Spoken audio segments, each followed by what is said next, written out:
ஆகப்பட்ட நெஞ்சுக்குள்ளே ஏகப்பட்ட சந்தோஷம். உண்மை சொல்லு பொண்ணே, என்ன என்ன செய்ய உத்தேசம்? வார்த்தை ஒண்ணு வாய் வரைக்கும் வந்து வந்து போவதென்ன? கட்டு மரம் பூ பூக்க ஆசைப்பட்டு ஆவதென்ன?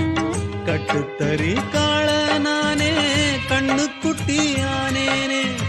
தொட்டு தொட்டு தென்றல் பேச தூக்கங்கெட்டு போனேனே. சொல் பொன்மானே.